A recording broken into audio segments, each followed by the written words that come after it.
So since last fall, we started this journey through the Gospel of Acts, but we've been pausing our journey anytime we get to a special season in the liturgical calendar. And with Lent upon us, we're here. It's time for us to again pause our journey in Acts so we can do sort of a special thing during Lent. And Lent, unless you're new to Christ Church or you've been living under a rock, you already know that what we're going to be doing is turning to John's Gospels and exploring the 7 I Ams of Jesus. Am I okay? Okay, good. The 7 And so today, what I thought we'd do is kind of dip our toes into John's Gospel by taking a second look at what is a very familiar story. What does that mean? Does that mean stop? That's what I thought. So what do you want me to do? Okay. Hardly see. Okay. Keep talking? Okay, good. All right. So, a familiar story, A Wedding at Cana, which is about far more than simply wine at a wedding. But before we go in there, I want to make a few introductory remarks about the Gospel of John. So each gospel is actually, it falls into the genre of ancient biographies. It's the story about a real person. And it follows much of the same patterns as ancient biographies that we know of in that period of history. And so if you can imagine each of the gospel writers, what they're doing is they're reflecting on the life and ministry of Jesus. They have eyewitness reports, they have testimonies. They're reflecting on these and they're thinking, how can I craft his story? Because see, each of them has a particular audience in mind. And anytime you have a particular audience, you might want to tell the story a little differently. Just like if you wanted to tell the story of World War II, somebody might tell it from a German's perspective, somebody might tell it from an American perspective, somebody else might tell it from a Japanese perspective or an English perspective. And wouldn't they all sound a little different? It's all the same story and it's all the truth, but just a little different perspective. And so what John seems to have done is he seems to have been targeting the audience of both the Jews and those in the Greco-Roman world, say, as opposed to Matthew, who's thinking mostly of the Jews. And that's why when you look at Matthew's gospel, he has so many Old Testament quotes, because they know their story. They know their Bible. And so he can quote from there to help them see that this Jesus is the long-awaited Messiah, the climax of the story that's been being told. And they can do that. He can do that when he's talking to Jews. But John, he seems to have both the Jews and those Gentiles in the Greco-Roman world in view. And his gospel has layers of meaning. And John is also unique among the four gospels. If you've ever read them, you'll notice that Matthew, Mark, and Luke seem to tell a lot of the same stories. And that's why they're called synoptic. That's just the fancy word that means they're seeing together. But John does something very different. He actually tells miracles that the other three don't include. And there's only one miracle that he tells that the other three include. Now, they all have certain things that they know they need to say, things about Jesus' baptism, things about his visit to the temple when he starts overturning tables, of course, his death and his resurrection. They're all going to hit those highlights. But past that, they're working with something else. They have a different kind of audience in mind. And so one of the things I love about John's gospel is it's kind of simply laid out. There's a prologue to start it. There's an epilogue to end it. And between those two, it's kind of divided in half, and there's what's called a book of signs, picking up in chapter 1 from the prologue that goes through chapter 12.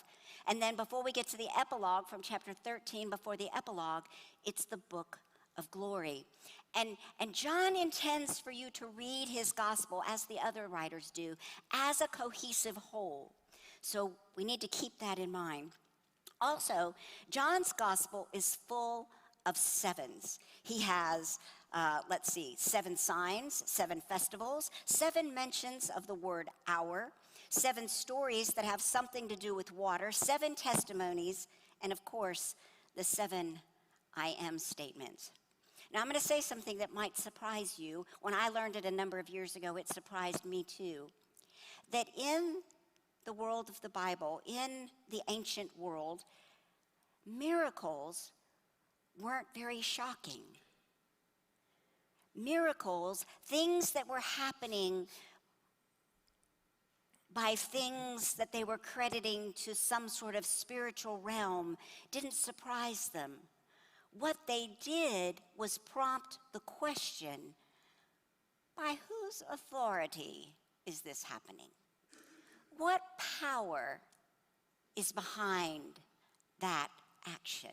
Because see, in the ancient world, they weren't asking, is there a God or does God exist? They believed a whole bunch of gods existed. What they were asking, which God is most powerful? Which God is supreme? Because I want to be sure and worship him, because they believed that the gods kept the equilibrium of the cosmos. So they wanted to make sure and hedge their bets with that God. Now think about it. Think about the 10 plagues in Egypt for the great Exodus for just a minute. The first sign that Moses did when he got there is his staff was thrown on the ground and it turned into a snake. Well, what immediately did 2 Egyptian magicians do? They threw their staffs on the ground and they turned into snakes. Nobody seemed that surprised, except when Moses' staff snake ate their staff snake. And then you have the first 2 plagues, the blood, turning the Nile to blood, and then this breakout of frogs, and the magicians copy those as well. But by the 3rd plague, which is the plague of gnats or lice, depending on how your Bible wants to translate that, the Egyptian magicians couldn't do that. And they said, this must be the finger of Elohim. Now, Elohim is the Hebrew word that is generic for spiritual being. And so what they were saying was, we know the Egyptian gods of the pantheon, but this is another Elohim at work here.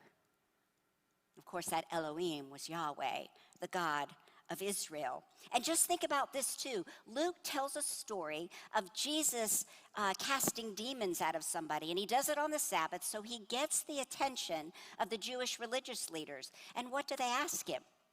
By what authority are you doing this? See, I always wondered why the Jewish religious leaders weren't often more amazed by Jesus' miracles. I kept thinking they're so distracted by the law, they're missing the miracle. And now I understand, no, they're not. They're thinking about power and authority. And so they ask him, by what power and authority are you doing these works that you're doing, Jesus? And they actually accuse him in that story in Luke of being in cahoots with Beelzebul, the chief demon. Of course, Jesus puts them straight. But let's go back to the plagues of Egypt, because that actually has something to do with the signs in John. So actually the plagues in Egypt, that word in the Hebrew translated plagues, would better be translated blows. Because each of those plagues, and many of you may already know this, but it's good to reiterate it here. All of those plagues were actually battles between Yahweh, the God of the God of Israel, and the gods of the Egyptian pantheon. So like when Moses' staff gets stabbed in the Nile, Nile was the god of Hap, the Egyptian god named Hap. Moses' staff goes into Hap, and Hap bleeds. Yahweh 1, Egyptian gods 0. And this is how all the plagues play out. Well, John does this same sort of thing with the 7 signs that he makes a comment about, the 7 signs that he tells the stories about. Each of those signs are actually a confrontation of sorts or a claim that Jesus is superior to the Greco-Roman gods. And just real quick, I'll give you some examples. The story we have before us that we're going to probe a little more deeply from a Jewish view in just a minute is the wedding at Cana. Well, did you know that the Greeks have a god of the vine, a god of wine, and his name is Dionysus. And like every god, Dionysus has a myth or a story, and part of his story was that he had turned water into wine. But nobody ever saw Dionysus. I mean, they have statues and idols. And nobody ever saw Dionysus turn water into wine. But there were a good number of people who knew exactly where that wine came from. And it was now that water was now wine, and it was the best wine they had ever tasted. Go on to the third miracle, the third sign that John documents. It's the man at the pool of Bethsaida. We now know that the pool of Bethsaida was most likely next to a temple, and it was probably Asclepius' temple. Asclepius was the god of healing, and he healed by moving waters. Perhaps you remember how the story goes. Jesus comes into the area with the pool of Bethsaida, and there's sick people lying around. And he looks at one gentleman who's been there for 38 years, and he says, "Do you want to be healed?" The guy says, "Yes, but I have nobody to put me in the moving water so that I can be healed." And Jesus says, "Well, get up, take up your mat, and walk." And he does. Do you see what happened here? Jesus just walks into the realm of another God, into the God's realm who heals, and he's clearly not doing a very good job. He needs no waters troubled. He just says, "Pick up your mat and walk." And he does. 7th sign, as John is building, and again, you've got to read John as a cohesive whole. The 7th sign, anybody know what it is? He raises Lazarus from the dead. What is the biggest threat and the biggest affront to humanity? The final word, it's death. And so he saves the biggest enemy for last. And in case you didn't notice, John makes a point to make sure that we know that Lazarus has been dead for 4 days by the time Jesus gets there. Why in the world does John mention this more than once? Because the ancients had a belief that after somebody died, their spirit hovered for 3 days, just in case perhaps he could be resuscitated. But after 3 days, the body would start to decompose and the spirit would leave. So Jesus wanted to make sure, and John wanted to make sure we knew that Lazarus was dead. Really, really dead. Like way dead, his spirit had departed, kind of dead. And what does Jesus do?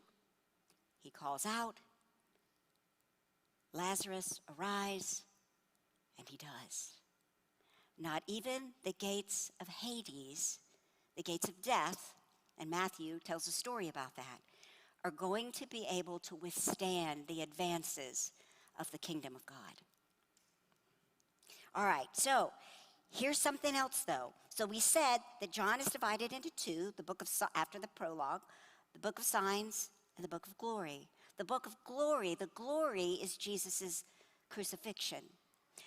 The signs, though, it's interesting because John doesn't use the same word for these miraculous events, wonders, as the synoptics do. The synoptics use the word dunamis, which really does mean more miracle. But John consistently refers to Jesus' mighty acts as signs. See, a miracle underscores power and is generally received with awe.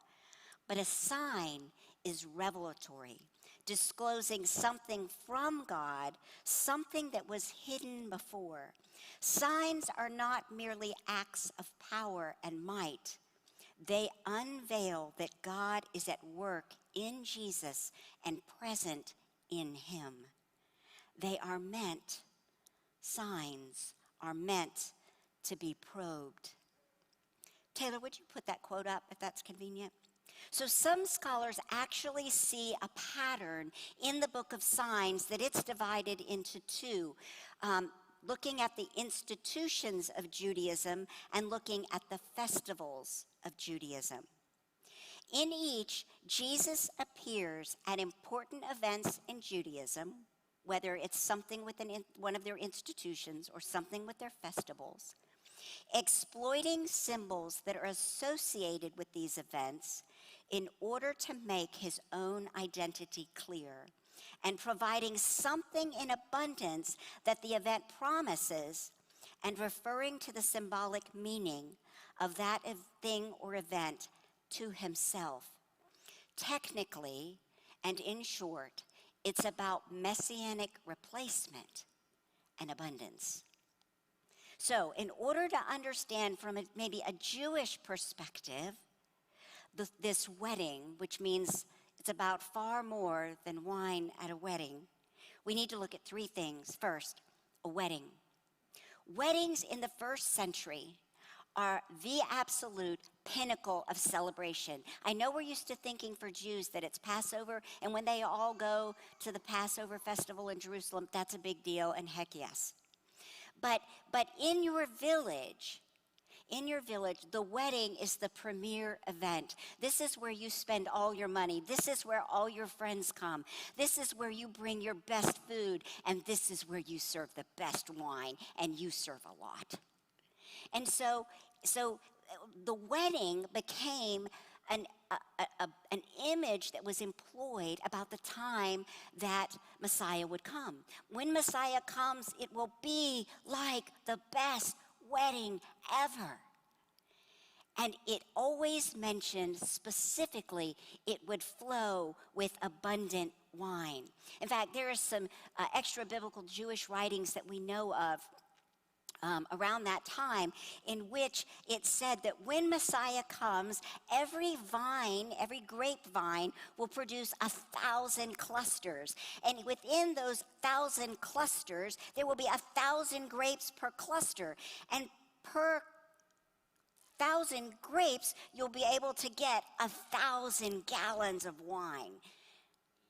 Majorly flowing wine was a really big deal in the imagery of wedding with the expectation of Messiah.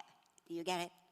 And so here, John decides to open the book of signs, to open the curtain of the debut of Jesus as Messiah, starting his public ministry at a wedding. Brilliant. Second, we need to talk a bit about the jars. John is very specific in letting us know that these are stone jars that are used for purification. So in the ancient world, everything and every person was either at any point in time clean or unclean. Shout out to my ladies on Wednesday morning. This is where our study of Leviticus is going to pay off tenfold. Everything is either clean or unclean. And this isn't just in Judaism. This is all of the ancient world. This whole idea of things being clean and unclean was part of their wanting to maintain order in their world. And see, uncleanliness, if you entered a period of uncleanliness, you had both a social problem and a religious problem. It's a social problem because uncleanliness could spread. And so when you were unclean, and there's really three reasons you would generally become unclean. Let's make clear here that being ritually unclean is not a sin. Everybody at various points in their lives were expected to become ritually unclean because you can't, if you're living in this world, you can't help but encounter uncleanliness. It's part of living in a world with sin. So while you didn't sin to become unclean, uncleanliness was related to sin because the uncleanliness is in the world because of sin. Does that make sense? Not too many blank faces. I think I got it. Okay, so there were mostly three things. If you came in contact with death, if you came in contact with a defiling skin thing, but that could also mean mold, or if you had a bodily discharge. So those were the things. And Leviticus lays out ways to become clean. And pretty much they all included a passage of time. Period of time would go by, sometimes a day, sometimes longer, and then a washing.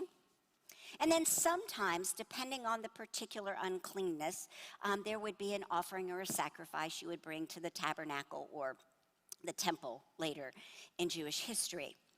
And so, but the thing about this ritual uncleanliness and then these rituals to get clean is that they were temporary fixes because they could never actually get to the root of what made somebody unclean.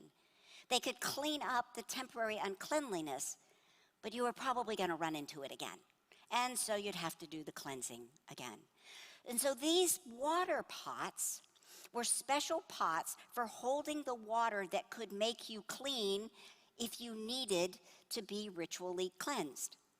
Do you see? And the reason they're stone pots is because they believed that certain materials like fabric and leather and pottery and wood, they were permeable, and other people, they were permeable and the uncleanliness could attach to them. But stone was not permeable. They were permeable. Stone is impermeable. And so they could hold water that could be used for purification. And that water either had to come from a stream or from the heavens, rain. So you couldn't get a bucket and fill it up. These stone jars were special. They were for purification. All right, so these jars were designed to make you clean. And then finally, one other thing, third thing, is hour. When Mary comes to Jesus and say, hey, we got a problem. And he says, my hour has not yet come. If you're reading a version of the Bible that translates that to time, be sure every time you see time in the book of John that you change it to hour, because the word is hour. And that hour is used 7 times in the Gospel of John, and he uses it like a drum beat, building up to the hour, which is his crucifixion. And Jesus is saying, my hour of my crucifixion has not yet come. And think this, hours before his crucifixion, at a meal, Jesus says that wine is now the symbol of his blood. So let's put these things together and see if we can't make a little sense.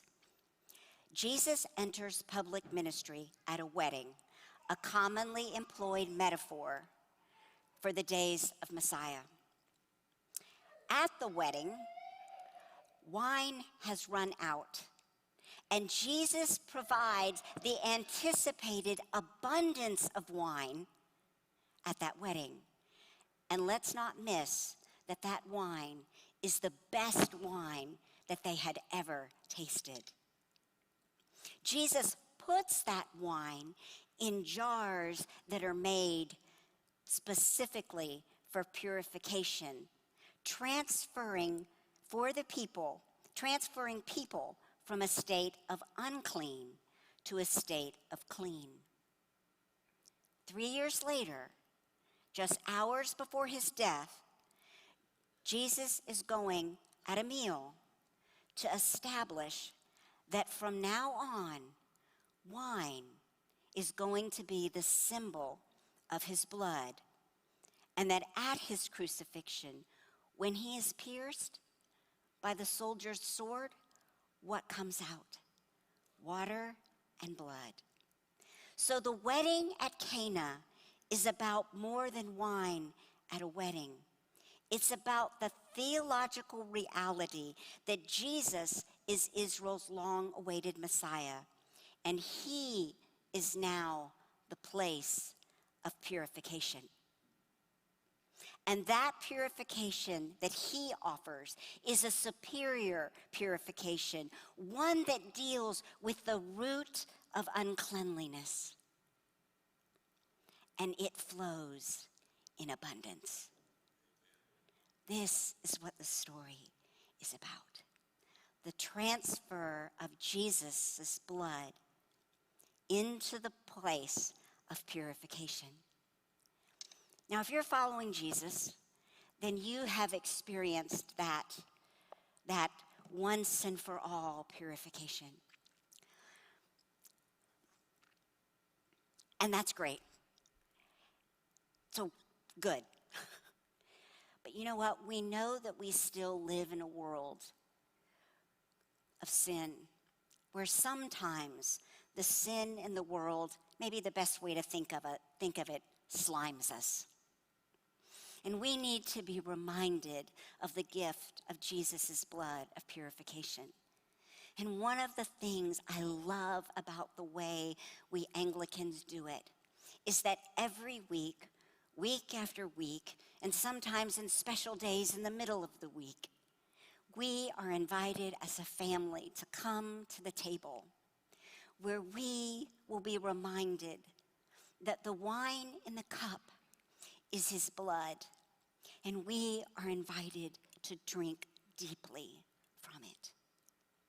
And so today, as you come as a family to the table, and you have given the wine, imagine drinking deeply from what you need purification for. Not from that whole thing of that root purification thing.